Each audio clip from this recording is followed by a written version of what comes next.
What's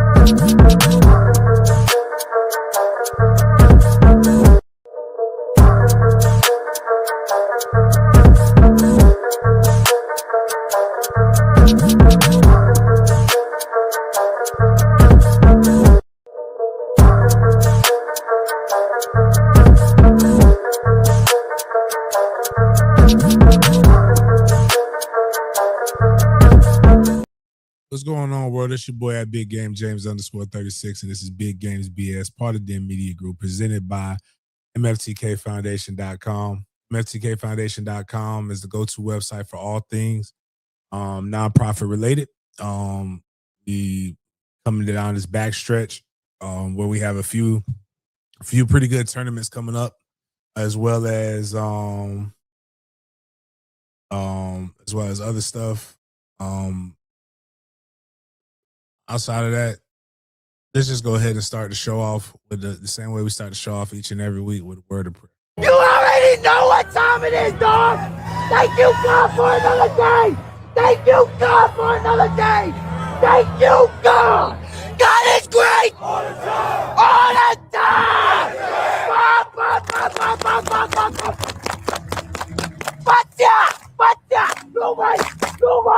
Nobody wanna thank you, God! Thank you, God!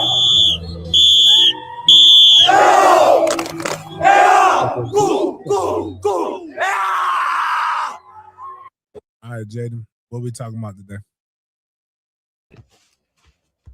Good morning, everybody. Welcome to another morning edition of Big Games B.S. here on Monday, March 23rd. Glad you're bringing in the week with us. This is your first time at the show. Welcome. And if you wonder why it's called Big Games B.S., it's because we bring the good, the bad, and the BS of the sports world, especially football, to your screens, eyes, and ears. We're going to kick off the show like we normally do, talking about some MFTK events that are coming up.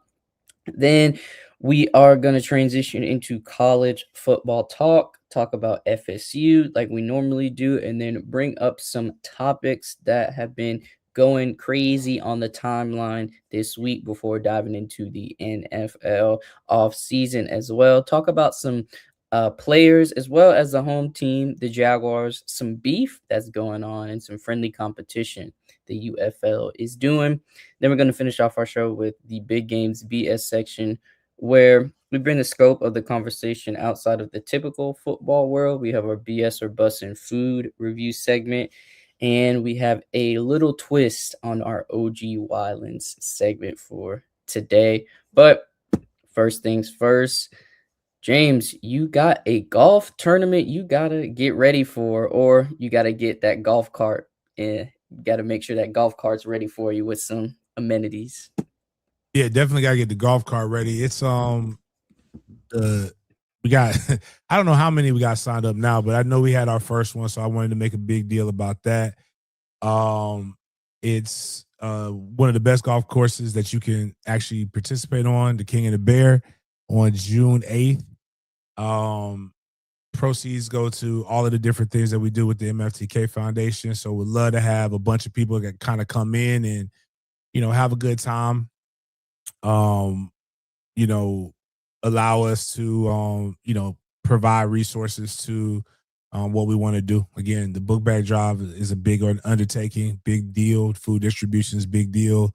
We want to be able to try to knock out a good chunk of what we need to fundraise for the end of 2026, beginning of 2027 year for the foundation. You can sign up. I believe it's $200 a golfer. Or if you want to advertise or you want to be a sponsor, you'll get those different things as well. But with that, you get breakfast, you get dinner, you get raffle tickets, and you'll get an opportunity to be able to walk away with something. And we'll also have a pretty solid silent auction once it's all said and done. Once we get to that point, though, so really excited about that. Can't wait for it. First time to do it. Know it's gonna be some growing pains, but would like to sell out year one if we can. And we'll have we'll keep him, keep getting after him as far as Peter Ward goes, but we'll try to bring some of the best guys out to be able to make it even worthwhile. Just wanting to be just wanting to be in the city for that time.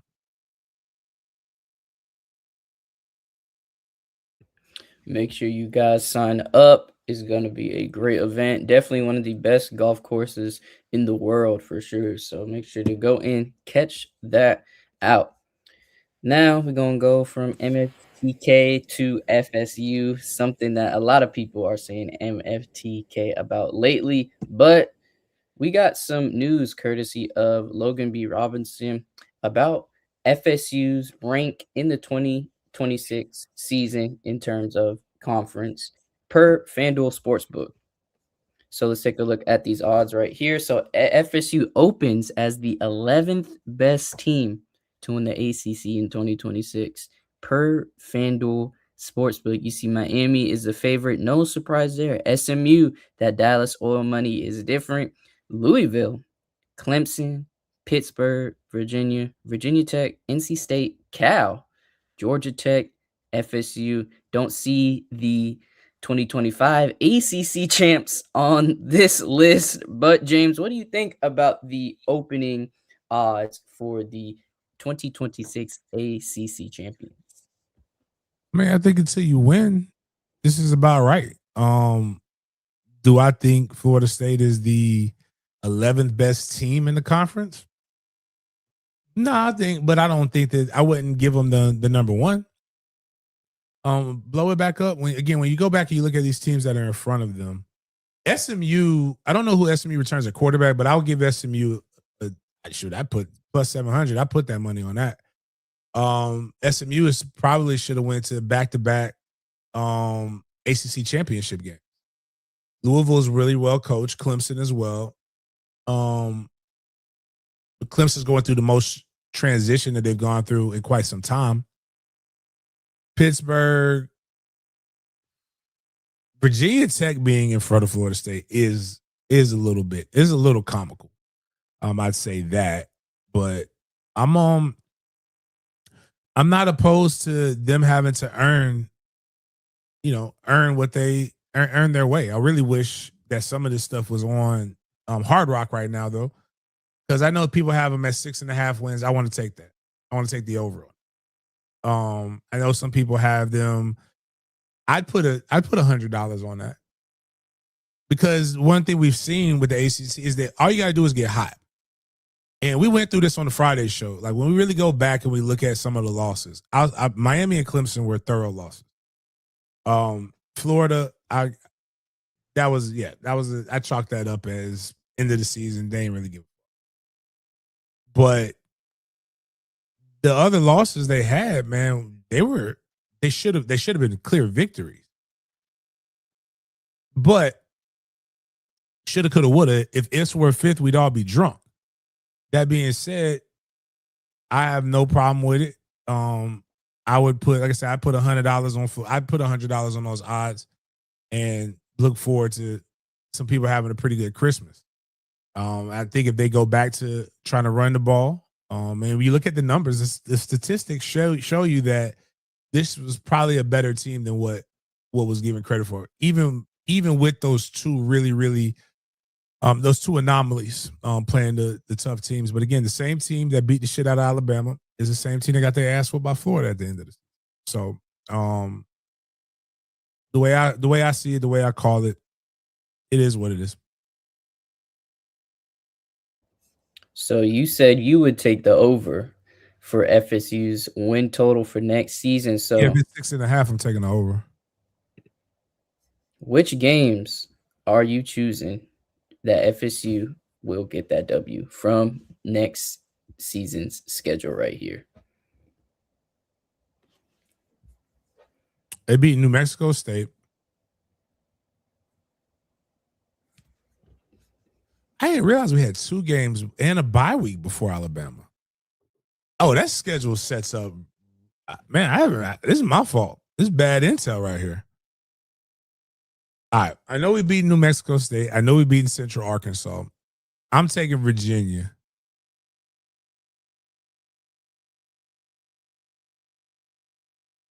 We're beating Boston College.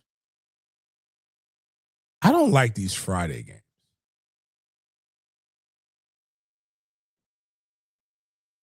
I want to because I want to go to Pitt, but I think we could beat Pitt depending upon the weather. It's kind of wild. That's that. We should be just before the weather gets crazy up there. Um, but I think we could beat SMU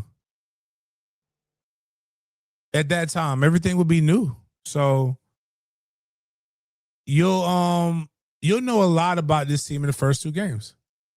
But everything else is just when I look at it, basically compared to everything else, it's a coin flip. Miami at Miami would be tough. I'll give you that. With that, I like their new quarterback better than I've liked any of their other transfer quarterbacks the past few years, which means they probably will suck. But I'm taking. We're not losing. We're not going 5-7. I can tell you that much. But I believe 7-5. I think Florida State wins 8 wins. It has 8 wins next year. Without me seeing anything else. But I know I won't be there for Black Friday for that game. Hopefully not. Hopefully Mandarin will still be in the playoffs. So I won't be able to go to that game. Which I think is just dumb. Having a football game on a Friday during football season. Like, let high schools have Friday nights. I was cool with you taking away from JVs on Thursdays, but let high school teams have their Friday night lights, and that's the playoffs. So, but whatever. Hopefully, we'll be doing that. But obviously, the ones that I believe you win in damn near every home game outside of and I want to say outside of Clemson, but I can't say outside of Clemson. But I believe you. I believe if nothing else, you win your home game.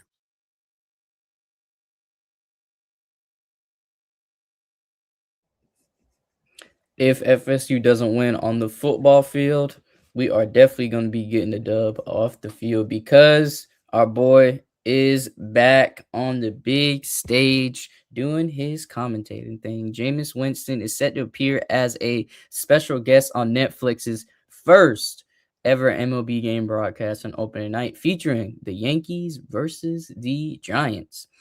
Winston was a two-sport star at Florida State baseball and football. So, James, how do you think Jameis is finna do on Netflix's first ever MLB game broadcast? I think he'll be fine. I think Jameis is charismatic. He knows the game of baseball. He played it. I think he'll probably be better at this because he's probably more of a fan than he is of football. Football is his job. Baseball is what he did. And did it at a high level as a prep and even when he was in college until he had to kind of pick one. But I think this just shows where his versatility and how he's going to be incredible moving forward in sports. Like you might see Jameis doing some of everything. I would listen to it would make me want to watch baseball listening to him commentate. I'm sure there's going to be a lot of different things that make it easy to translate.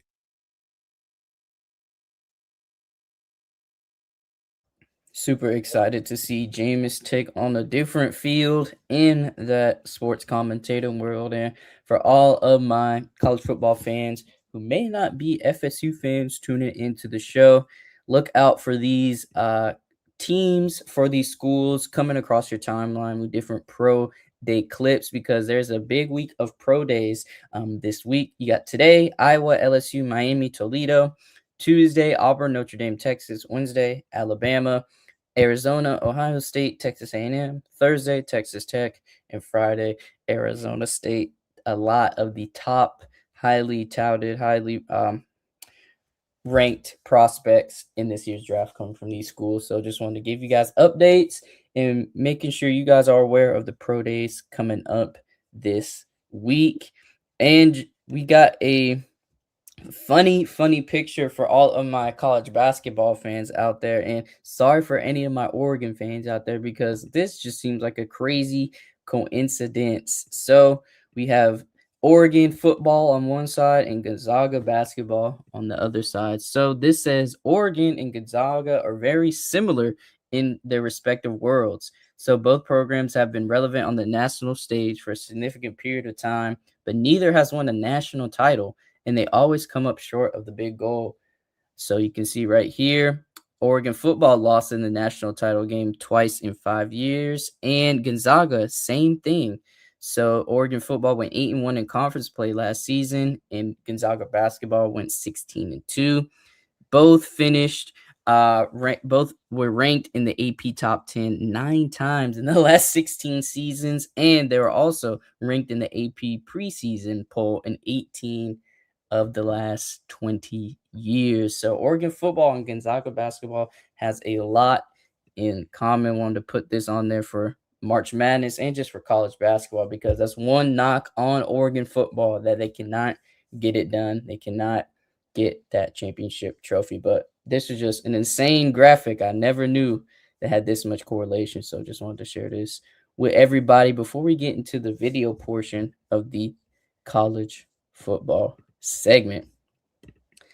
Now, Jane, oh, my bad. Gonzaga's been good for longer than Oregon, though. And I think basketball is one of those things where everybody wants to win the Natty, but it's a lot harder to win the Natty. Like, you got to do more. Like, for most of Oregon's existence, like the 2010 was a one-shot game. That was BCS. 2014 is when they beat a Florida State team in an essential home game, them playing in the Rose Bowl. And they just couldn't figure it out the next one, but it was a little bit tougher that second go around. But like, to win, was it 5 games? Because you go from there's 2, yeah, it's 3, no, it's 6 games you got to win, because there's 3 rounds, right, of the NCAA tournament. And yeah, because you get down to the Sweet 16 after the first round, then you get down to the Elite 8. So that's 4 games. No, I'm wrong. You got to win 8. So 2, 4. You said what? It's 7 total rounds? 7. Yeah. Okay. Yeah. So like, that's tough. That's brutal to get through. Like that's a long season. Like you can't be off at all. And but Gonzaga has been. That's where Stockton went, right? If I remember correctly. Yes. Mm-hmm. So like, that's a long, like, John, that's a long time to be just that dominant and that good. So I don't want to, and Oregon has built themselves up into a blue blood. So I think that's where, when people talk about money, like, Oregon's proof that money can buy you a spot, because they have.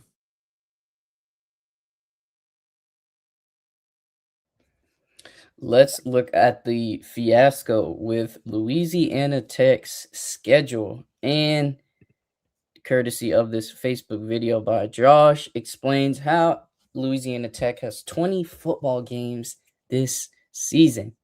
We're going to play the video right here for you guys so he can explain the dilemma that's going on down in the boot. So I'm going to share this screen with you guys. Enjoy the video as well.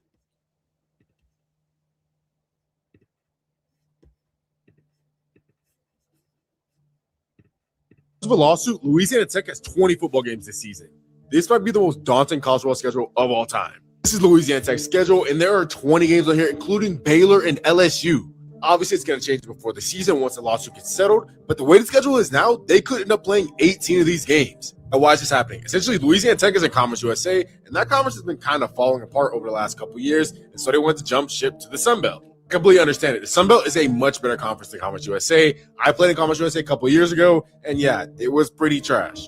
Conference realignment has happened so much over the past couple of years, but we've never seen a team that's simultaneously technically in 2 conferences. Could you imagine having to play 2 games during a week? Because that's what the schedule says right now. You got Middle Tennessee on a Wednesday, Raging Cajuns on a Saturday, FIU on a Thursday, ULM on another Saturday. You can put the Kansas City Chiefs in this 20-game college schedule, and I guarantee you they're not going undefeated.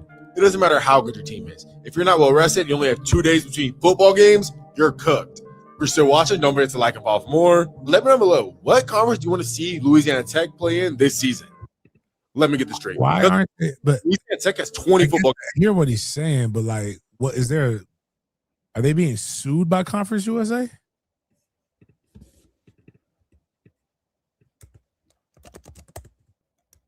Got to find more info because that doesn't make that's still wild.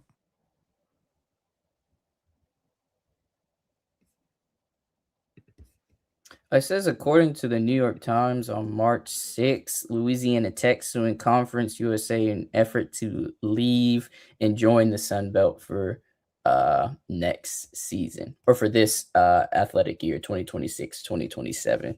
This was March 6th, 2026. Wow. Yep. So it looks like Louisiana Tech, LA Tech is looking to become part of the Sun Belt Conference. For anybody out there who aren't familiar with the teams in the Sun Belt Conference, you have Appalachian State, Coastal Carolina, James Madison, Billy Napier's new team, Marshall, Troy, Louisiana. Those are a couple teams in the Sun Belt. And for the Conference USA, the conference Louisiana Tech is currently in, you have teams like Delaware, FIU, Jacksonville State, Kennesaw State, and other teams like that as well, just to give you guys some insight on the two conferences being discussed in that video. Okay. So this happened. So this happened in 2022 when Conference USA had Marshall, Old Dominion, and Southern Miss on the schedule after those schools departed. So basically, the Sun Belt, they're like, we're not going to let the Sun Belt keep hoeing us. Is basically what Conference USA said. Settlement payments allowed all three to leave the Sun Belt in time for the season, forcing Conference USA to adjust their schedule. There's no real way to get out of this without paying some bread. And the reason why they have to find ways to adjust. Like there's money that's going to be paid to some, especially the ones that are away games. Like Missouri State could go find another. Missouri State, I guess, Middle Tennessee State will have to find another. Could probably find a lot of these teams will have to find another game relatively quick, which can affect their schedules, which can affect a lot of other different things. And this is why you got to have this stuff. Is the NCAA, before they try to fix anything else, they need to go fix their overall schedules. Excuse me, not schedules for the games, but like their calendar, like recruiting calendar, when you can get out. Like they need to have everything in alignment, in unison, so that everything can truly be on the same page and everything can truly be fair and balanced. Right now, nothing is truly fair and balanced, and it's just a clusterfuck.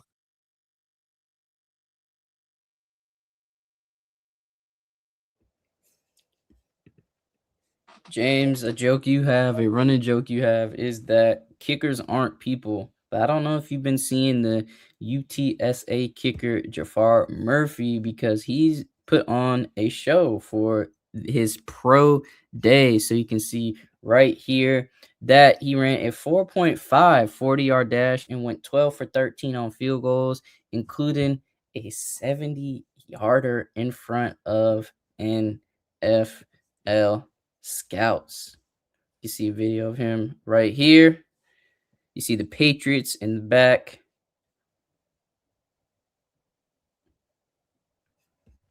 James, man, 4.5 40. Do you think a team will take the chance on Mr. Jafar Murphy with everything he's got going for himself? You definitely take a gamble on him. Ain't nothing wrong with a 7th round pick on a guy like that. Like, and you figure out how to use him. Like there's all kinds of different things that you could do. Like a lot of people don't remember, because I believe the only time it's been attempted is by Doug Flutie when he was with the Patriots. when he did the drop kick, and they got 2 points for that. Like, imagine a guy like that, and your 2-point conversion now is a kicker that can get the ball direct snap and drop kick it, or he can run for 2. Like, that's a whole new play opened up.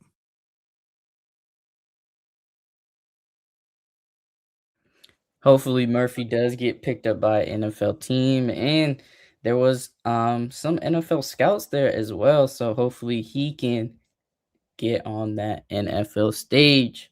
James, I know you've seen a lot of talent.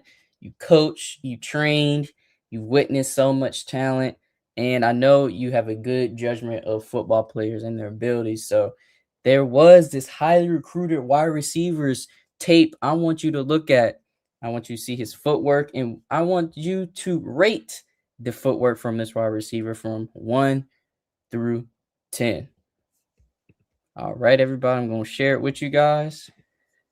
Was highly, highly, highly, highly recruited, highly touted, might I add as well. But Tusi still out there, James. He's still posting videos online. This time he's in the looks like the LSU I thought training he was facility. playing for Syracuse. Nope, him and Fran Brown had a disagreement, and he is what seems like a regular student at LSU, from what I understand. So I want you to see how much Tusi has improved, if any, in this video right here.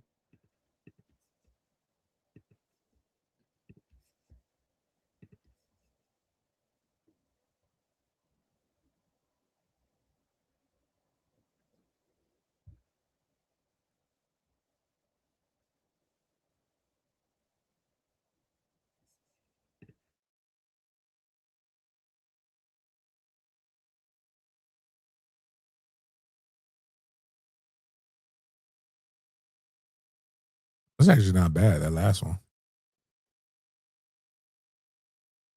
Wow, he ran a dig, got flat. There's kids that can't do that. That's really consistent. Still don't want to see, like, what is Tusi's, what is measurables before we get into what Tusi Rose measure? According to Dove Kleiman, he is 5'8". Never mind. Just forget about it. He would That means he's 5'6". not a good slot. Wouldn't be a good slot. He's like every rapper. like every rapper, man. Like, if you just want to, like, it's nothing wrong if you just have him around for popularity, but like, there's absolutely, he's not going to help you win a championship.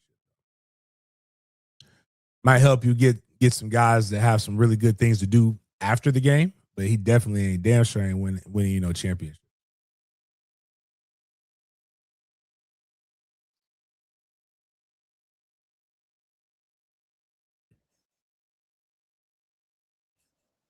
Definitely sorry about that. But I just wanted to share that with you guys as we close out the college football segment with a quick laugh. But let's get into some Jaguars talk in the NFL. So, first things first, we got a new signing on our hands, and from a team we're going to come back to shortly. But looks like the Jags signed Jake Bobo, Seahawks wide receiver, to a 2-year, $5.5 million offer sheet, $4.5 million fully guaranteed with a $1.75 million signing bonus as well. He has $1.5 million in incentives, which means he has a max value of $7 million.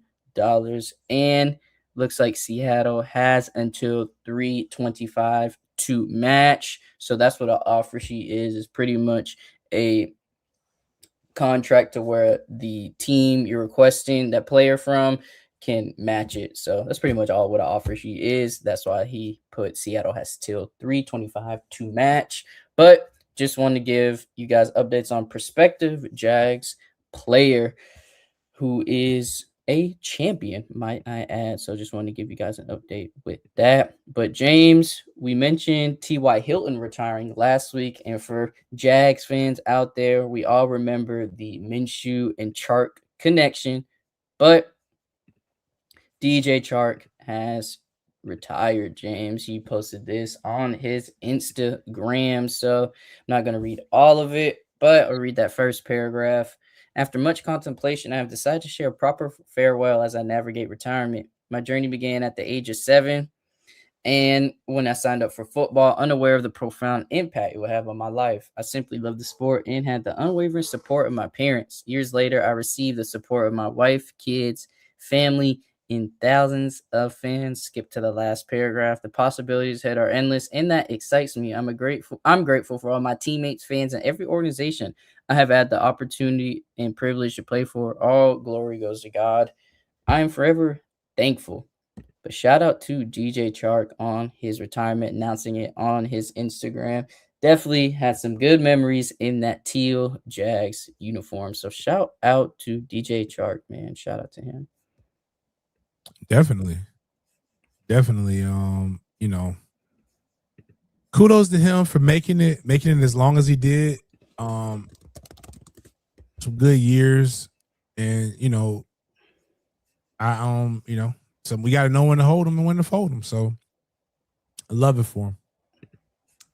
DJ Chark is not even 30 years old yet. He is 29 and he's going to turn 30 this September 23rd. So got an early retirement. So shout out to DJ Chark.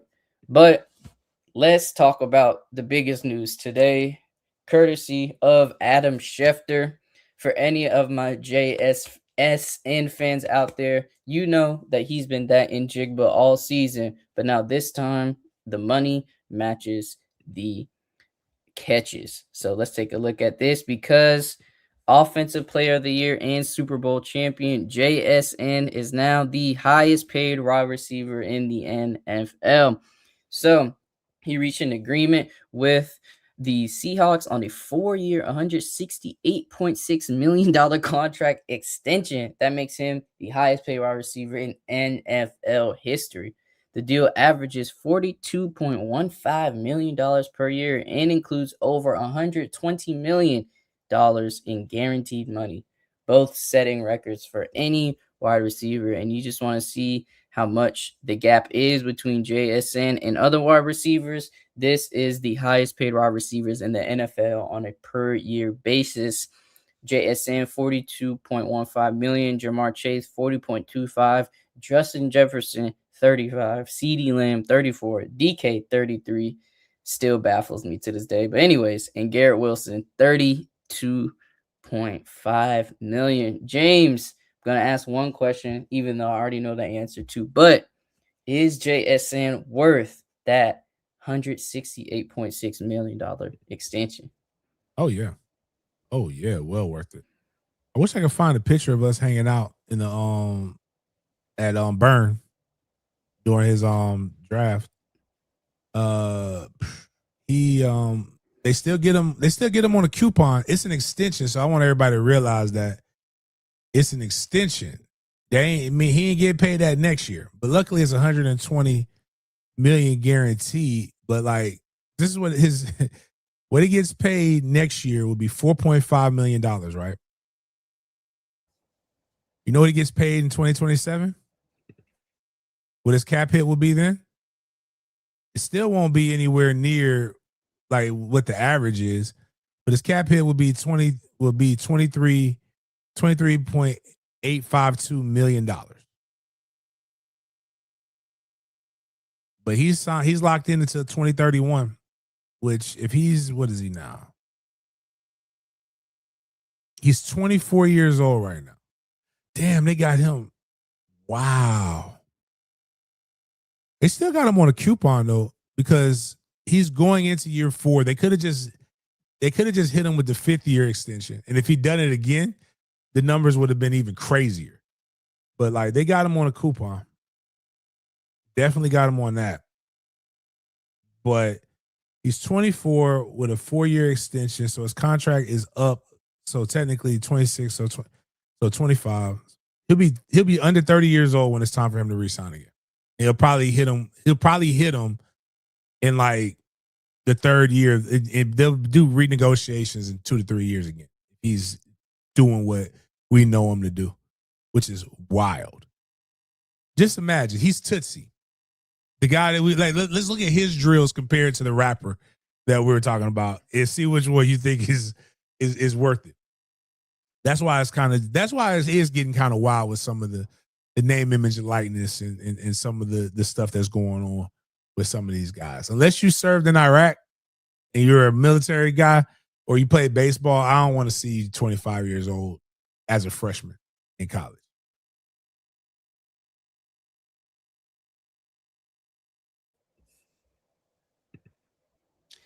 James, we got a former Clemson player that has always been controversial in the league.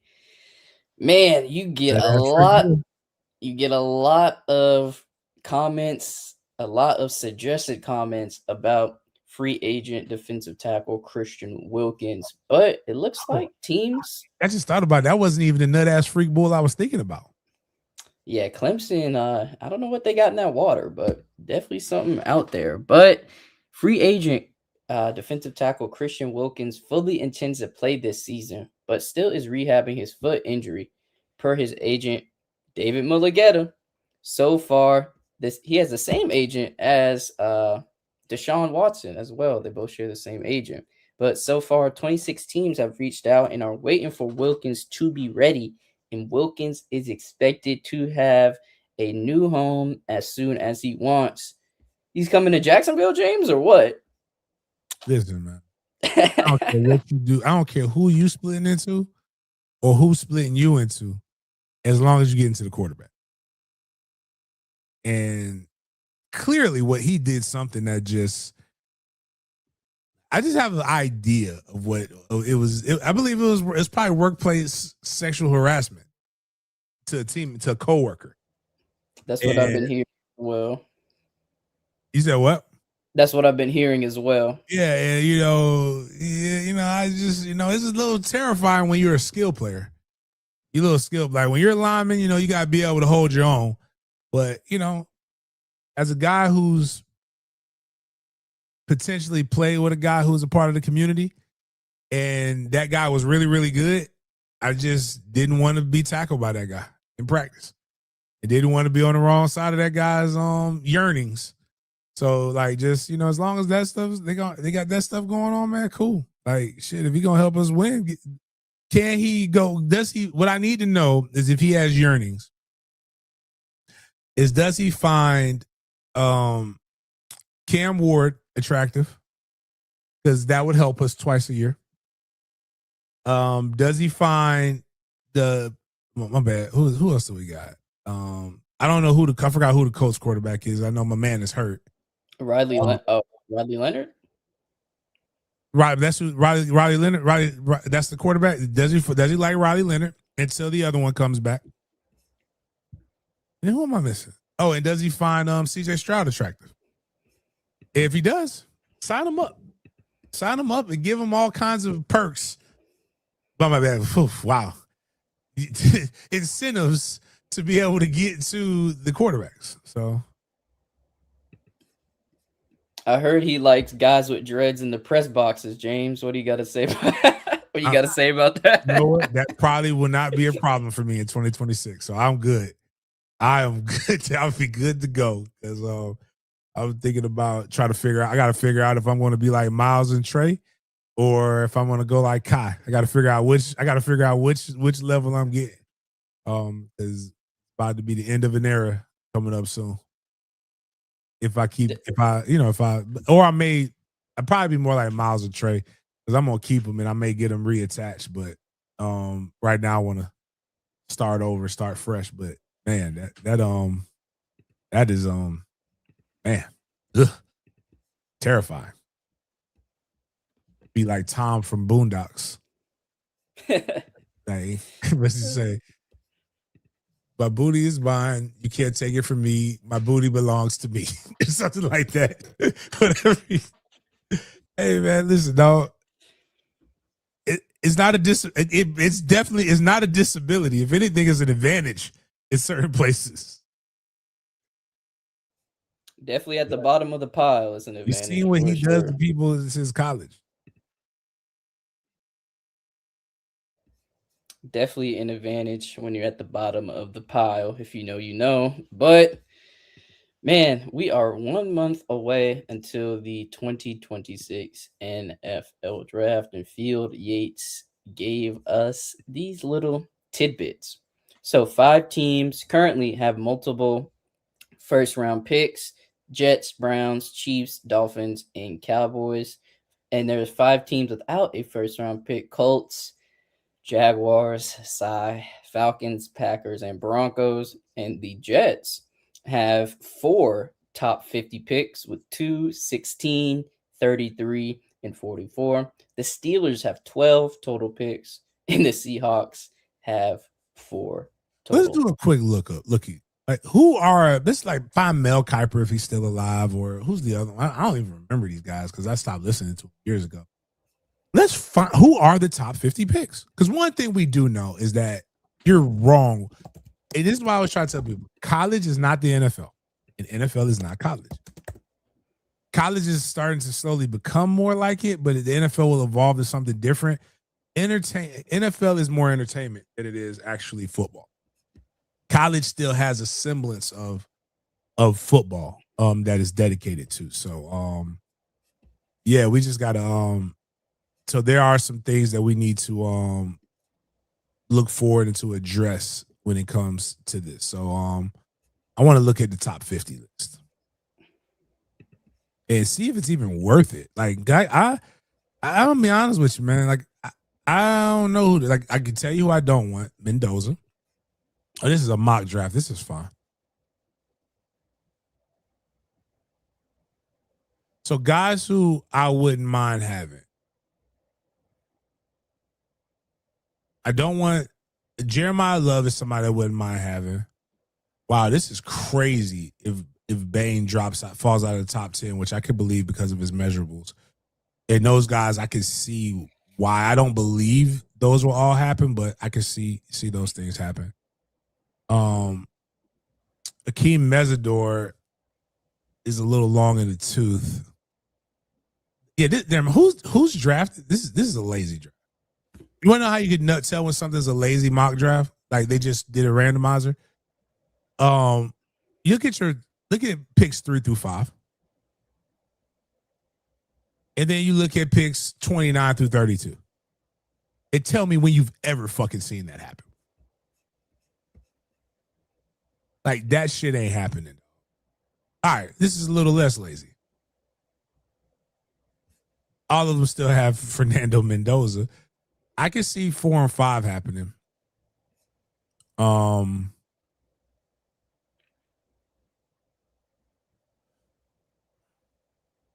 See, none of these guys truly like Caden Proctor,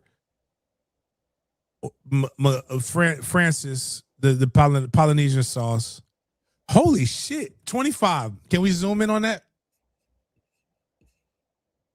Hold on real quick. Let me see if my guy. Let me see if they have school.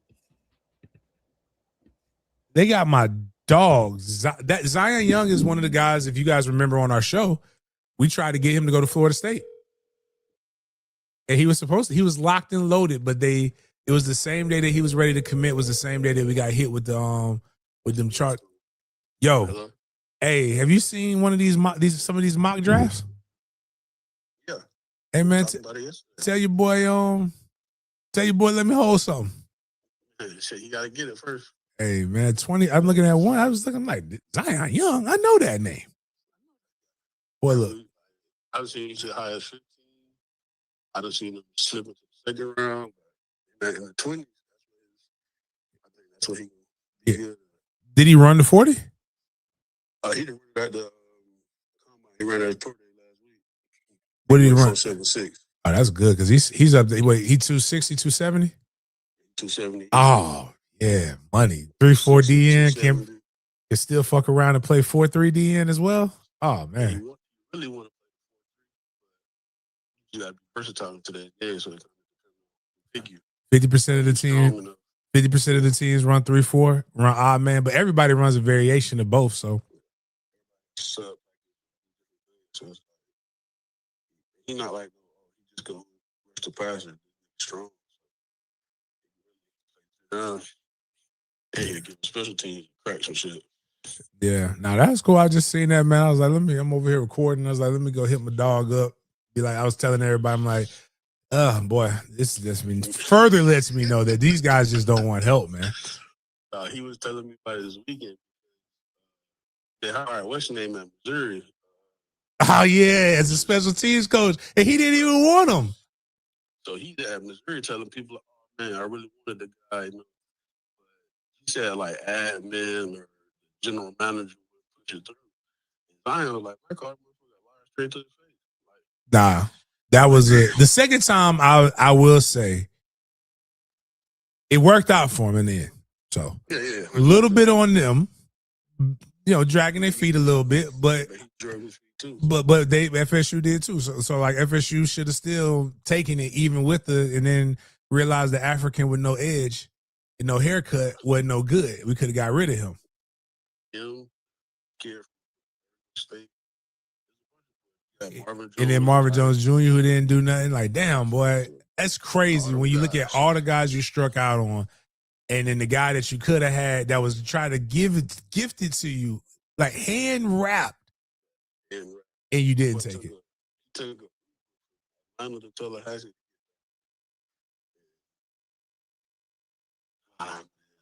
That's right, because I remember it was something crazy going on that day with like they couldn't get flights or some shit like that. Yeah, it was something wild.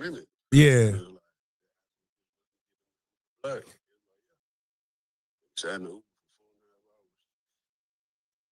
That's crazy. Well, like I told him, man, hey, at the end of the day, they gonna end. So nice. They probably about to pick up another quarterback. They getting transplants from Tallahassee, making them good. They running back from Tallahassee that going to Wake Forest that was killing everybody. Yeah, they may be getting a gift. When I was talking to the dad, but like they gonna always be well coached. And shoot, I need them to come into my 7-on-7 thing. That I'm doing. Might be a go. Either way, $10,000 to the winner. 18s I need 18s from Georgia, 18s from Florida. No, I was just saying anybody else that's like that. It's in July. Just tell them that it's happening. High school teams, not 7-on-7. It's a high school 7-on-7 thing, and then once we get the team solidified, we'll try to see if anybody wants to do 5v5 lineman challenge, and we'll work on that too. So, but it's gonna be at Mandarin. We got all the space in the world. We trying to just like an hour. So that means it's probably 3-hour trip from 3.5. No, I don't know exactly how you get, but it's like they ain't Thomasville, but it's up in that area. So, but yeah, so it ain't that far. Like it's one of them things where as soon as you cross the border, it's like how Camden County is to it's just like as soon as you get on the other side of the border, you basically there. So, but yeah. So I could technically too far. Nah. I mean, it just depends on how you like driving. You probably get more property, more bang for your buck there. Because Tallahassee, the only way it'll be really convenient for you is if you lived in Killearn or you know what? No, if you lived in Quincy, I think because they was getting a lot of kids. Quincy was getting a lot of kids like that too. So Gaston County was getting so it's a lot of talent that way. Shoot, let me know if they looking for another coach, man, because I know a recruiter, not for me, I don't want to coach, but a recruiter that was supposed to be getting the head coaching job is looking for at Gaston County is looking for a job right now. He'll get him some pieces, I can tell you that much. I talked to him this afternoon. See what they're talking about. Some other shit. All right, bro. Well, I'll hit you up. Keep me posted. Yep. Yeah. Guy that everybody said that hated the program. Big FSU fan was that guy's coach. for high school. But anyways, man, it's amazing how the recruiting world works when you actually utilize your resources. But hey, it is what it is. Oh man, we just got another team locked in.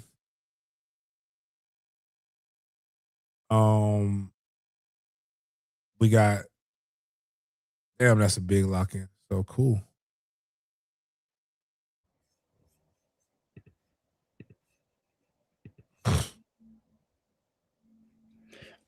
All right, everybody, let's take a look at the cap space left for every NFL team at the time of March 22nd, 2026. We know how cap works in sports, how it can be maneuvered and finagled for teams, but these are the numbers we have for you right here. Waiting on the screen to share for you guys. And now let's look at the teams with the most cap space. Tennessee Titans have $64.5 million in cap. Then you got the Commanders with 50.2 and the Chargers rounding out that top three with $49.9 million left in cap room.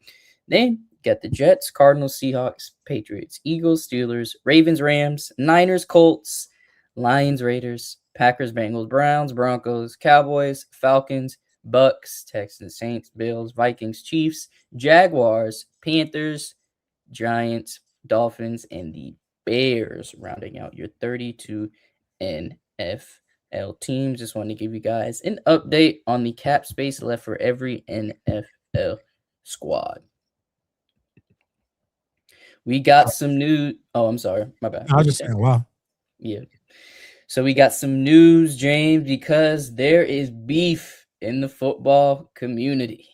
It looks like Leonard Fournette and Jarvis Landry has a new podcast, and Acho already got beef with them. So Fournette didn't like Acho's comments about Kevin Stefanski and Shador, like what a lot of people said. If you don't remember what Acho said about Shador and Kevin Stefanski, he pretty much said Shador shouldn't listen to anything Kevin Stefanski says as his head coach. A lot of people took issue with that, rightfully so. And so did Leonard Fournette and Jarvis Landry. And so through the back and forth, through the banter, things got heated. And Leonard Fournette responded to Acho's trash talking, and then Acho responded to Leonard Fournette's response. So we got two videos for you guys about this beef, and we're going to start with Leonard Fournette and Jarvis Landry because, man, blows were exchanged. No Christian Wilkins. Like I heard what Leonard Fournette is that Leonard Fournette's statement, bench players talking like starters, I hate it, or is that Acho that said that? No, that's Fournette for sure. Or that's just a caption, okay? Because I was like, I pray Acho didn't say that. No, he didn't. Yeah, but outside one, I know. Hold on, real quick, because we got to get my actually to talk about. I just gotta get her thoughts real quick on this because you have it. Sheena is the ultimate hater. She hates Acho so much that she'll say that suit is trash, which that suit is fire, even with the tie combination. But let's see if she answers or not. She might not. But dang, Auntie not picking up. That's crazy. She fake. Auntie gotta have a life too. True. But go ahead and let's play the banter. Still, listen. Listen, I'm trying to just keep my mind clear. Emmanuel Echo. I love how he said. Is his name Acho or Echo? Was he a starter? No, he wasn't a starter at all. Oh, he was a bench player.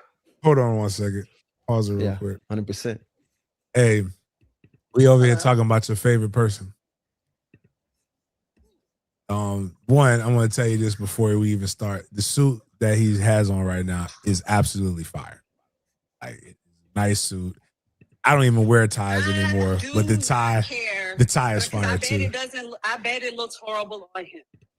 That's some good hatred of Emmanuel. Is it Echo? Because Leonard Fournette just came in and butchered his whole name. I don't even. I do not like the way. I bet that suit fits terribly around his neck. That's the part that I don't like about how his suits fit around his neck. Maybe he doesn't have a neck. I'm not sure. His takes are horrible. I don't like his diction and his pronunciation and the way that he says things. It's not that he says them incorrectly. I just don't like to hear him say those words. And his takes are horrible. They're horrible. For him to be a former player, he has the worst takes I've ever heard. Well, Leonard Fournette was getting to the bottom of it. He says it's hard to have good takes when bench players talk like starters, and he went over his entire career. Please. I mean, I was a glorified bench player. I think my takes are decent sometimes. We talking about him. Yeah, but a true yeah, he makes you not like his brother, because he has a brother that played. Yeah, and unfortunately, I have his whole name, his first name, and his last name all muted separately, so I won't even see his brother's stuff. Damn, that's crazy. I don't see anything that he has to say, and then you stay bringing him up to me. Well, it's because Leonard Fournette brought it up, and I don't even know why Leonard. Jaden, why is Leonard really mad at him again? It's his comments on Stephen, the former coach. Yeah, his comments about pretty much telling Shador don't listen to Kevin Stefanski at all. When the guy who probably should have listened to his coach was saying, don't listen to your coach, to a guy who was drafted in the 5th round, I believe. Or something like that. Saying don't listen to your coach. That's what Achu said. Was saying that to Shador, to not listen to his coach. Don't listen to anything he says. Just do whatever you want to do. You can't do that. That's what I'm saying. So I just don't like it. Speaking of which, since I got you, and we'll go back to speaking about Achu. Of course we're live. I wouldn't let you say anything that incriminated you about anything bad. No, but you have to say that we're live. Technically, if I said, we wouldn't have got anything good. Like, we got some good stuff out of that, so I appreciate it. If you would have been going wild, if you would have been going left, no, time out. You can't do that because we're friends. I think that, like, if I didn't know you just somebody that I did. I would have stopped you. I would have stopped you. I would have just, but as friends, I'm thinking you're talking, you're calling me to chat. I am. Talk about somebody totally different. I was about to say someone else's name that I can't. Oh, well, yeah, I would have stopped you before you said that. You know that it's another man I can't stand that you. Oh, speaking of that, wait a minute, which one you talking about? Speaking of that one, he got a job. He got a job somewhere. He's trying to get me to go with some kids that I got on my team. And he told me it was 90 minutes from the place. Man, we put that bitch in Google Maps. That mess 4 hours. I said, brother, we ain't doing that. But anyways, now that I got you, a guy who I actually do like, and I'm mad at you guys. Technically, you legally stole him from us. You stole our field worker, Devin Lloyd, to go to the Panthers. I meant to ask you about this. Are y'all happy about that? Let's talk about that. They're ecstatic about it. That was they wanted. They were excited about the James pickup, but they really were waiting on that Devin Lloyd notification to drop, which it did later on that evening, and he just perfectly fits what Evero has been saying he wanted in his scheme. A Luke Kuechly type of middle linebacker, not necessarily Luke Kuechly, because Luke Kuechly is a class of his own, and Devin, may one day be mentioned with the likes of Luke Kuechly, just not yet. But as far as Evero's system and his scheme, I think that he has been able to retain employment because it's taken a while to get him the personnel that would fit that scheme. And I think that Devin Lloyd, they feel like is the missing piece for that. Devin Lloyd, I put in, and I think him being hurt for those 4 games, I think it was 4 or 5 games, is when the Jags were kind of like in limbo on defense. But if he would have stayed, he would have probably won NFL. No, he wouldn't have been because the mutant in Cleveland was still there. But he led the NFL in interceptions for quite some time, even while hurt. Right. And that's why he fits that scheme. And he's just athletic as hell, man. And now that I looked at how much money it was, definitely probably should have been able to keep him. Good player. I like last time y'all took one of our guys. I told you he was crazy as shit. And he wasn't any good. That was the cornerback. But this one right here, I mean, he definitely waited until a contract year, but at the end of the day, he still gave us a lot in the contract. So, yeah, that's sad. Kudos to y'all. How's the petite QB princess doing? He getting bigger? Y'all expect big things out of him this year? Y'all expect y'all quarterback to have another good year after a decade? I'm gonna be honest with you, dog. Don't know. That's the beautiful thing about Trevor. Never know. It's a mixed bag of nuts. If Trevor, I think he'll be fine. I think we got a bunch of receivers that don't care about concussion protocol, so that helps. I think that Bryce has right for y'all to stop talking about it. It is. It doesn't make sense. It's completely a non-factor. Out of the QBs in his class, who's missed the least amount of games due to injury since he's so petite and he's so injury prone and he's a tiny tot, as you call him. Who were the guys? I know CJ was in there. Who has missed the least amount of games due to injury? No, I'm just saying. I'm trying to remember who all the other quarterbacks. I know you had. One we know is an anomaly. AR ain't played. AR's played as many NFL games as I have. But we're not gonna get on AR because this is an AR friendly show. We like Anthony Richardson. No, that's fair. I'm just saying, but we are not. We're gonna defend Bryce Young on this. Fair enough. When it comes to size, start talking. That we can talk statistics. We're gonna talk size and durability. Nah. He He's has fine. missed the least amount of time out of those quarterbacks in that QB class. Nah, he's fine. and you got the court, and you got you got the perfect wide receiver. Stroud has missed more, AR has missed more, and so has Will Levis. We're talking strictly not on a bench. Oh, Will Levis isn't even. I don't even know. Will Levis should have never been in that. That's the problem when I always tell people about DEI. You're right. Will Levis was the DEI of that. Every year you got to have one. Oh, for sure. This year's Fernando Mendoza is the DEI. You think so? Man, come on, dog. Come on now. You can't call a Heisman national champion. You know what I mean? Now he was on a really okay. Let me put it like this. Give you that, but Levis was. You can't call. Do you remember him at Cal? I do not, but it doesn't matter. No, we go to Indiana when he played against NFL caliber talent. He won. I'm going to give him the Ohio State victory. He won. He was the quarterback that won. He did not win. He was the quarterback that won. And even against Miami, he did some gutsy things though against Miami. I give him that. The thing is, he make losses the quarterback metrics. Got to make. Fair enough. He did enough to win. The other quarterback didn't. Didn't do what was necessary. He did. I'll give him that. But like in the NFL, you got to have more than gutsy. You got to eventually make the throws. But to be number one overall is going to put a huge. And to go to Vegas, put a huge target on his back that I just don't think the dude who looks like the dad from Modern Family is going to be able to pull it off. So, but I'm not a Mendoza. I don't hate Mendoza. Now, Will Levis I didn't like because they tried to throw a bunch of that my phone is trash. So. the pale verbiage. Like he, works hard, does this, he eats bananas with the whole peel, which is weird, and drinks mayonnaise or some shit like that. So like, I ain't like that. Yeah, I mean, you could definitely call Will Levis a DEI of that class, but you can't call him he has some accolades behind him. We'll see when it all said and done. I mean, right. I mean, no one ever knows until they put those pads on and play on Sundays. That part. But anyways, I was just messing with you about a chew, and then I wanted to get some Devin Lloyd, comments too. So, but I'll holler at you though. Okay. All right. Talk to you later. All right, bye. All right, let's get back to listening to more Chew slander or echo slander, as Fournette says.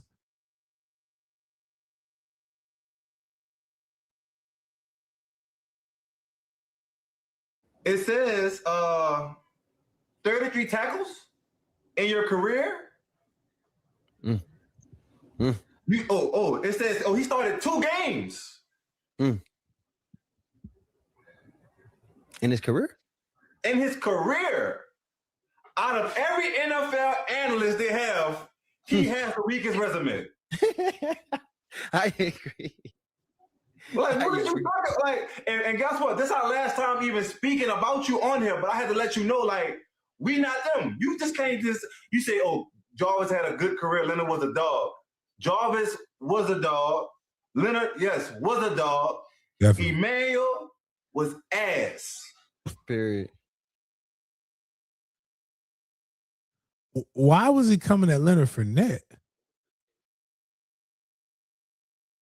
That's what I'm trying to figure out. Like, what caused this? Yeah. Because, like, did he come after Leonard Fournette? Okay, we got it. Okay, all right. That's because I'm like 50 Cent with the Floyd May. Like, what did he? Or like, why he said fuck me for?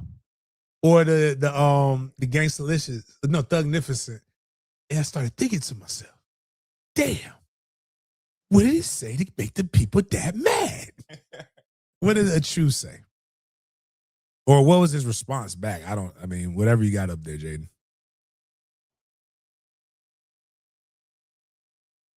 Oh, Jaden's computer.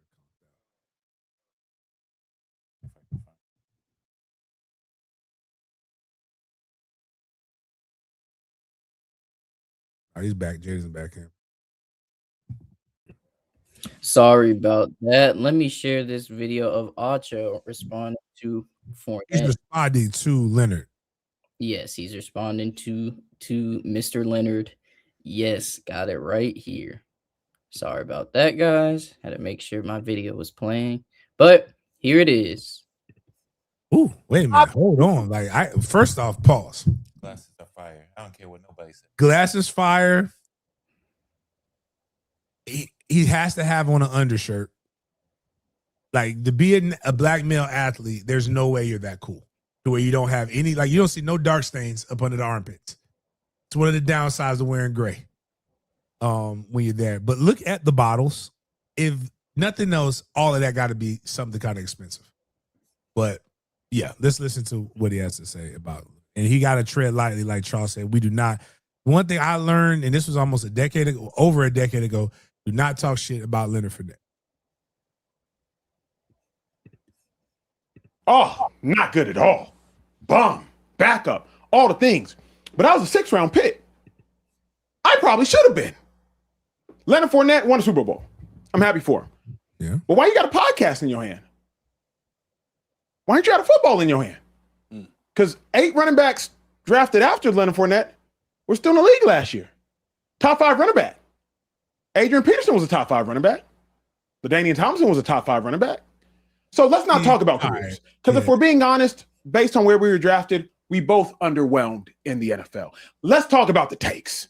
The takes say that Kevin Stefanski was the best thing that happened to the Cleveland Browns. The takes say that Kevin Stefanski was really good when he had a good quarterback, going to the playoffs and winning a playoff game. The takes were accurate.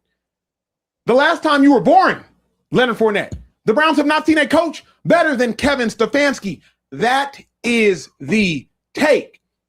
You start talking about credentials, there's no need to talk about credentials. I didn't have a good NFL career. But we start talking about credentials, I got to start mentioning the fact that Samaje Perine drafted after you, still in the league. Aaron Jones undrafted after you, still in the league. Christian McCaffrey drafted after you, still in the league. I got to start mentioning Austin Eckler drafted after you, still in the league. I got to start mentioning a bunch of stuff. If we start talking about ball, let's not talk about ball. Underwhelming career. Hi, that's me. That's why I moved on into another career.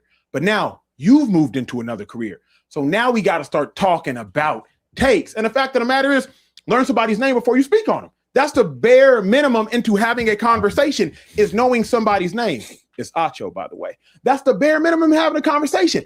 I do not think it is uncalled for to be like, hey, yo, if you don't know a dude's name, you can't speak on the man. Obviously. I don't know what. Did he say he shouldn't have listened to Stefanski, or he should listen to Stefanski? Shouldn't. He shouldn't? Mm-hmm. So why is Acho defending Stefanski? It's not like he's defending Stefanski. He's not even, whatever. Bottom line is, the problem is that what Leonard Fournette did is give a guy ammunition. Like, I deal with these kind of guys in Jacksonville. They're goalpost movers. When you actually attack what they should have to defend, they have enough people that will listen to them and listen to their platform to where they can slightly pivot to make it seem like it's the same argument, but they've made it into something different. And Leonard basically just said, hey, man, you speaking too loud to be this wrong. Oh, he's saying he shouldn't listen to Todd Monken. Okay, the new coach, which actually, well, I thought he wanted him, but I think they're saying the nut-ass freak bull is going to get the opportunity to get the starting job in the beginning, Deshaun Watson. But fire-ass the cancer wall. Fire-ass glasses, as Miles said. I don't understand why he said, why are you podcasting? I mean, man, listen, dude. Fournette was drafted. So he was a part of the 17 run. So what, Fournette was drafted in what, 15? Something like that. So like the average NFL career is 3 years. So I ain't finna really get on him about like not playing in only 8 players. There are probably like hundreds of running backs that have been drafted during that time that a lot of them are still out. Now, Leonard was drafted the 4th overall pick, if I remember correctly. He had 2,000-yard seasons before the Jaguars got rid of him, and then he got a Super Bowl. Like, he's had a really, really good career. Yeah, I just want to whatchamacallit, explain that, my bad, go into detail that you're right. He was drafted, I don't know if you said 4th overall, but he was a 4th overall pick. Yeah, in 4th the overall pick. first round of the 2017 NFL draft. That was Fournette. But I did mix up the names of Monken and Stefanski. My bad, everybody. Just want to reiterate, make this clear. Acho said Shador should not listen to the new coach, Todd Monken, specifically, like James mentioned. My bad, conflated the two names by accident. But somebody in the chat also put J Days at J Days put Acho has long been a Stefanski apologist. And from some more research I did now, you have quotes from Acho like, stop blaming Stefanski for Shador's failures. That's something he's been on the record saying as well. So my bad for confusing the two, y'all, but just want to reiterate, make it clear that Acho is a somewhat of a Stefanski apologist, and Acho doesn't want Shador to listen to his new head coach. So I messed up. You very far. But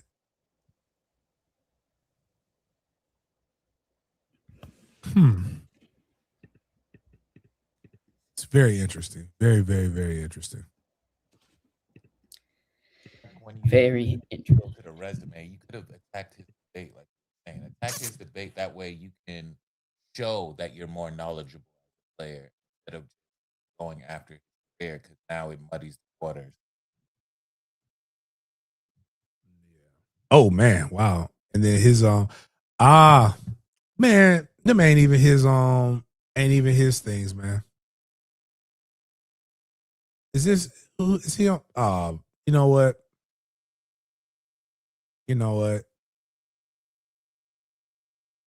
Man, this dude. Shout out to one. I want to say shout out to Emmanuel.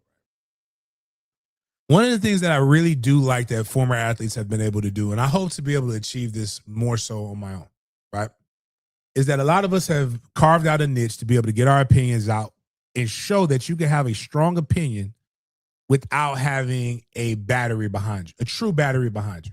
And you can have, and this is part of the reason why NFL Network and a lot of like ESPN has shifted to their, people want knowledgeable content and critiques. Emmanuel was let go.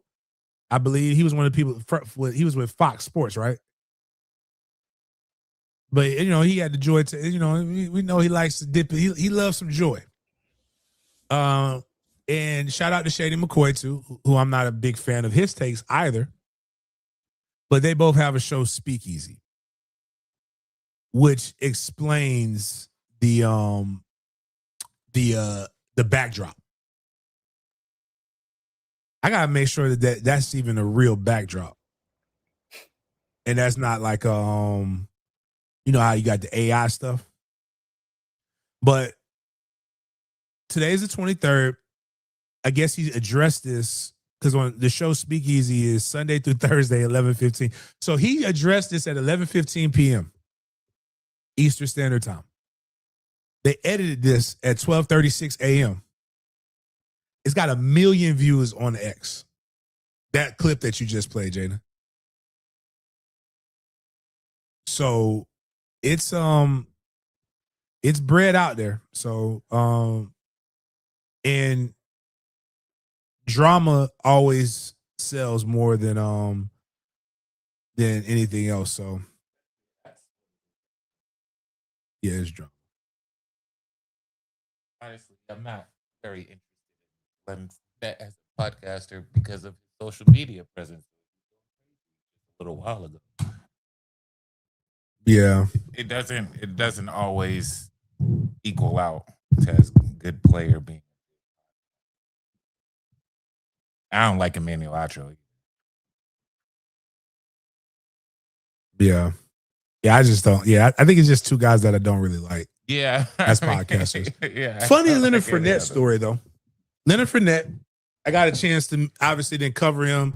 He came by the gym. I got pictures of him doing stuff. Like it was crazy day, right? Crazy interactions with him. I went to and I don't deal with this guy anymore, but his name used to be Steve Barry, Mr. High School. He used to have there used to be a website called Florida Varsity used to be like the go-to high school website for all things recruiting. Man, they had message boards was popping. People talk all kinds of shit all day, every day, right? Then I went to cover, and this is before I really put 10 toes into media. I went to cover the Under Armour All-American game. In that game, there was a couple kids I trained. Dylan Bates was in that game. But Leonard Fournette was there, and I was remember like my business partner at the time, Lonnie March, went to St. Aug. Paul Irons, who was in my wedding, one of my good friends from Florida State, he went to St. Aug. And I had a teammate, Talman Gardner, who went to McDonough 35, I think. I think it's like the 35th school. Like a lot of places, like they name the school, like the number of the school.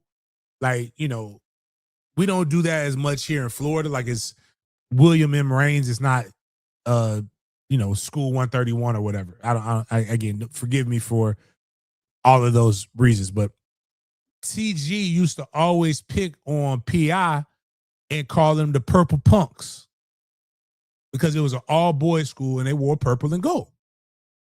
And the way they had their interaction, it seemed like it was kind of like a cordial thing. You know what I'm saying? Man, I went to the game and I seen I went over there and dapped up. I dapped up Leonard, and this is him at 18, I believe. And I said, "Oh man, you go to St. Oh man, you go." Oh, I was like, "Man, y'all, they called y'all the Purple Punks." And then, boy, when I tell you, 30 New Orleans dudes surrounded me, and I was just like, "Yo, my bad." I said, "Hey, I got that from my teammate Talman Gardner." He said that. He said, "You talking about?" And then that's when you know they on your side because they get real New Orleans. You talking about TG from 35, huh? And they always ask questions. It's like Spanish women. Spanish women, like the real ones, they always speak in a question tone. Like, but it's terrifying at the same time. Not the Caribbean ones, not like think Auntie Donna, Miles. Not your mom. Auntie Donna sounds like everything she asks is a question. And it's just nicer, it feels like, even if it's something that she's demanding out of you.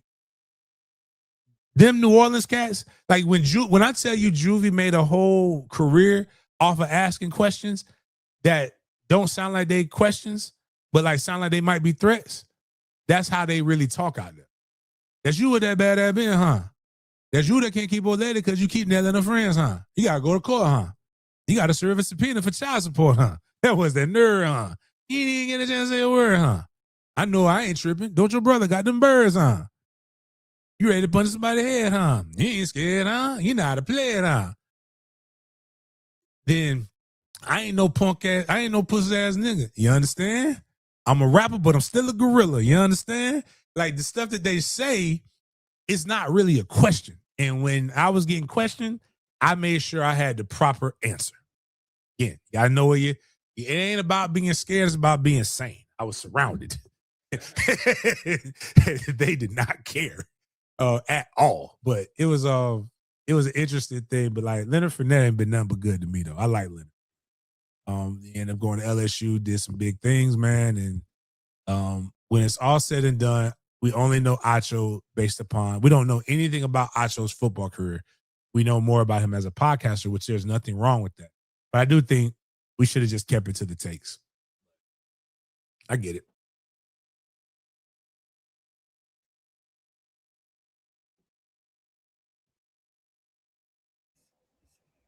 The UFL has these home opener halftime show performances for their season. Shout out to all these artists, although I'm not familiar with Gavin DeGraw, Todd Myers, and Russell Dickerson. They got some star-studded lineups. They got Gucci Mane, they got Wale, Ludacris, DJ Khaled, and Nelly and the St. Lunatics for the St. Louis Battlehawks, DJ Khaled for Orlando, Luda for Houston, and Gucci Mane repping Birmingham, and DC Defenders, Wale. Wale's from DC. Gucci is from Alabama, if you guys did not know. And I'm not too sure why Luda is in Texas, but looks like it'll be some fire season opening halftime performances in the UFL. So I just wanted to put this on there for the timeline just to show everybody some of the performers in the upcoming UFL season. He made a song, I Don't Want to Be. It was he had one of them songs that got popular and then it became the like the intro to them teen dramas, the white teen dramas. That's what it says. It was the opening theme of One Tree Hill. I'm curious now. No, Gavin DeGraw. We know who Ludacris is. I don't know who Gavin DeGraw is. I'm curious now. Oh, I don't wanna be where. Okay, yeah, I remember that. That's one of them white ballads. That's one of them white ballads. All right, who is Ty Akers though? All right, okay. I remember that. Yeah, that's like the song that I remember from MTV. They used to play it on like when they were going through like the feel the rain on your skin. No one else can feel it for you. Only you can let it in. No one else. It's just like, oh, okay. That's interesting. I have no idea who Ty Akers is. And clearly, Google has him as a football player. That means he's not that famous. So Russell Dickinson. He has a tour. It's Myers, not Akers. Oh, why did I put Akers? All right, I don't know. Well, Russell's got he's going to be in St. Augustine April 24th and the 20th, and in Orlando on the 25th. You can get tickets as low as $38. Yeah. I have no idea who famous song. Let's see here. We got to be. Damn, yours went triple platinum.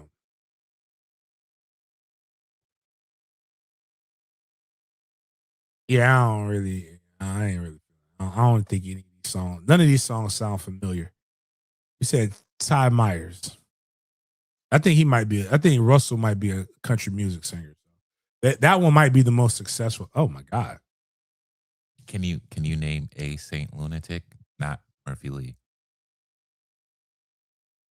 Damn, it was you. If you wouldn't have said that, I had one right on my tip of my tongue. Most of the St. Lunatics don't mess with Nelly, so I'm shocked.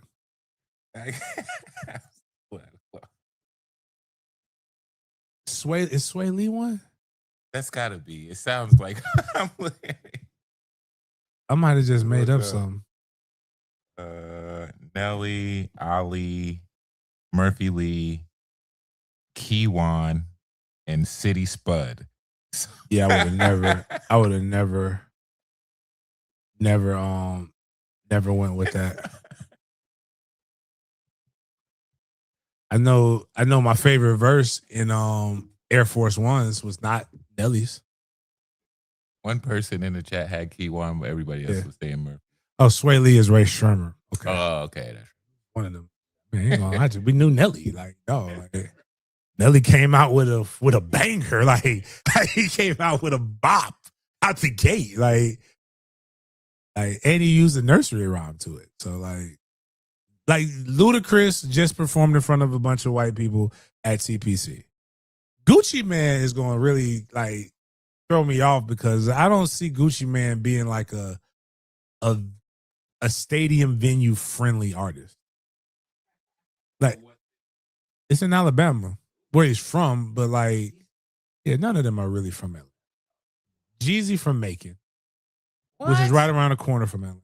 Like, what is this? None of your favorite people are from where, again, like I said, the gay thespian from Baltimore claimed the West Coast. He was from Brooklyn. I knew that about Pop. So like, but you know what? Future's from Atlanta, the real GOAT. Oh yeah, but what's the British one? 21 Savage. Yeah. Like that's he's a bloke. That threw me off. This man eats trumpets. Yeah. But yeah, we knew Future because the crazy thing about Future that makes me like I know he was probably on drugs, but Future's family was part of the Dungeon family. Rico Wade, R.I.P. Yeah, like so he was like in with Outkast and them back in the day, like hanging out as a jitterbug. 2 Chainz is from there, right? But 2 Chainz older than me. That's the wild part. Damn, big boy from Savannah. Say where actually, you from. I'm gonna be honest with you. The most notable people from Atlanta right now. Who would you say right now? Rapper, entertainer, anybody who has the culture and the pulse of Atlanta right now? I mean, it might be a little bit less now that COVID is not around anymore, but when COVID happened, everybody shifted to these 3 individuals. And I don't believe any of them are from Atlanta. I know the main one isn't from Atlanta. His ass is from backwoods Mississippi, if I believe.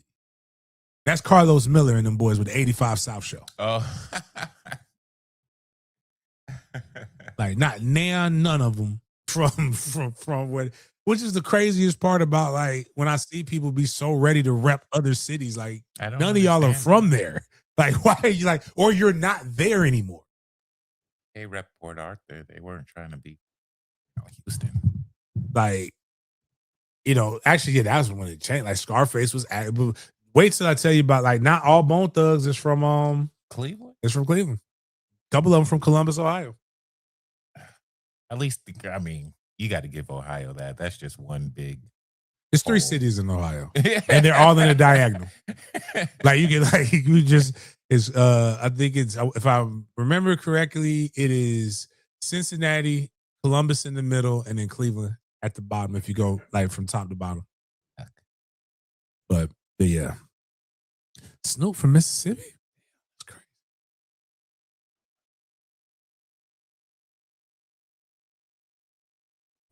Juvie from Virginia? Come on. No. Come on. That's crazy. I thought Chris Brown was from Atlanta. But then he just had that Atlanta influence. He says it in his songs that it's not. But anyways, Interesting stuff. Very good, cool gimmick to be able to get people to come to the games and enjoy them. Probably doesn't cost them that much money to really have them as an act. So in the grand scheme of things, if it works and it sells more tickets, it's not a bad thing to do.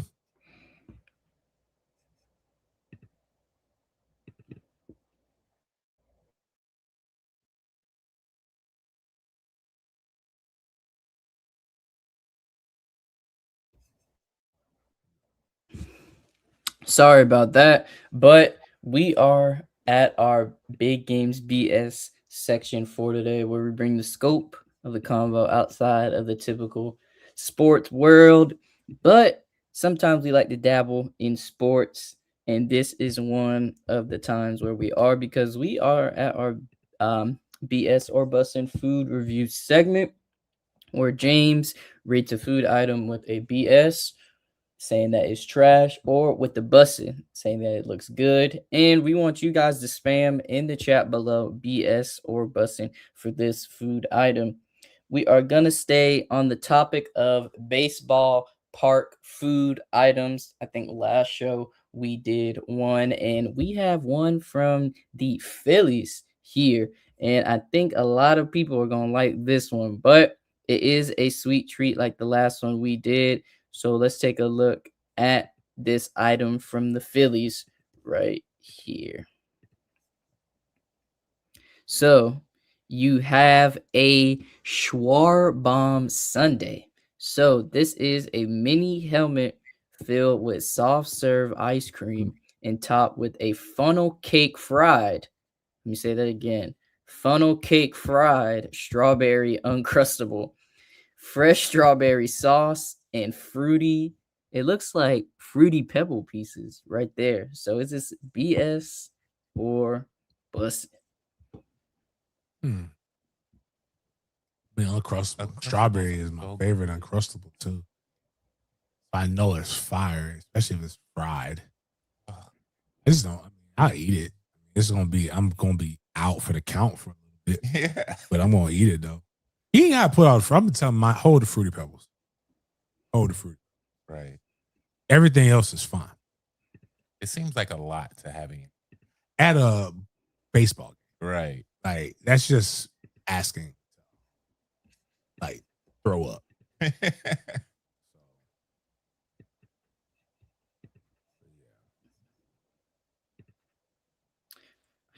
And we're going to finish off our show with an OG Wildland segment, but it's not the typical OG Wildland segment. This is an RIP segment as well. I mean, we touched on it a little bit on Friday's show, but it's officially official.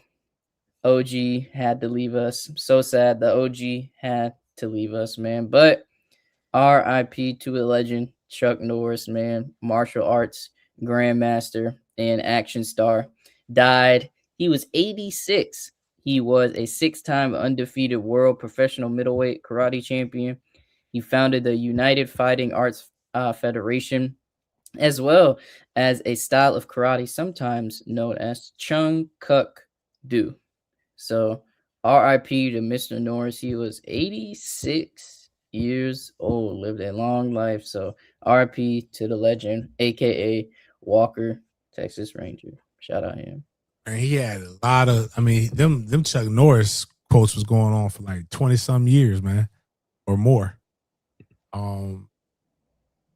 Like that was just, it reminds me of Talladega Nights. We want our sons to be great. That's why we named them one named Walker and Texas Ranger. If we wanted them to be pussies, we would have named them Dr. Quinn and Medicine Woman. It's just some of the funny things, man. I don't really wish ill on nobody. I didn't really get into those shows. I really didn't care for some of the antics toward the end, but I also respect that other people really, really enjoyed this, man. It reminds me of a quote from when rap was more influential than it is now. There was a group that guys who really couldn't rap. If you really break down their lyrics, he really, really couldn't rap. But they had something to say. They were animated, and the beats were fire and crazy, and the videos were good. And that's Fight the Power by, Chuck D is not a great rapper by any means. Come on. Chuck D, no, like Chuck You got D. a grade on the curve. Chuck D, Chuck D was spoken. You know what? Chuck D was spoken word over lyrics. And with anger and you could feel it. Like Chuck D was old, but he was young, but like old in the 90s was different. Like 20 was old in the 90s. People were happy to be alive that long, or 89. Like just when you think of that, even the way he came in, 1989, another summer, sounds of the funky drummer. But he said something that was cold. Right. Elvis was a hero the most. I forgot the other part. He said, "Goddamn racist." Then what's because said, "Fuck him and John Wayne." Most of my heroes don't appear on those stamps, is what he said. And I absolutely love it. It's no slander. I just don't think he can rap, but I love him at the same time. As much as we bash Silk the Shocker, who had platinum records, it had to start somewhere. Like he's just saying, like the guy is saying something in his lyrics. Like right now, ain't none of y'all going to no Public Enemy concert. Hell no. I am no. I'm too old to be this angry. Even if there's shit to be angry about. Absolutely not. But like, I'm just like, hey man, his mother love him. I mean, I ain't got to. So but those who like him. Who don't. R.I.P. I won't do what 4547 just did to the FBI, the former FBI director. The man went out there on Main Street and said, "I'm glad he's dead." Crazy. But yeah, so yeah, kudos to I ain't even gonna say he looking up. I'm saying he's probably looking up at us. Yeah. That's all I'll say is he's looking up at us. Yeah, I don't know. Yeah, again, kudos to him or whoever, or whatever, and all that jazz. Well, that's all I had for the show today, James. Any last words as we bring in this week to everybody out there listening? I just got just continue to do the same old. Please like, subscribe to the channel. Check out the different things that we're putting out. Trying to continue to get the algorithm up. Hopefully this week we will have some streamed games. We'll probably have Mandarin versus Bowls, the Bowls School, Thursday, for girls flag football, as well as we will have April 3rd, we will have Bowls, I forgot the school. We'll have Bowls lacrosse. And just continuing to try to advance and put stuff out there that people want as we continue to progress and grow forward. If you could go to mftkfoundation.com, please hit us with a donation. So that we can continue to do the same things that we do in the community over and over again. And on that note, appreciate everybody for chopping it up with me. And we will see you guys on Wednesday.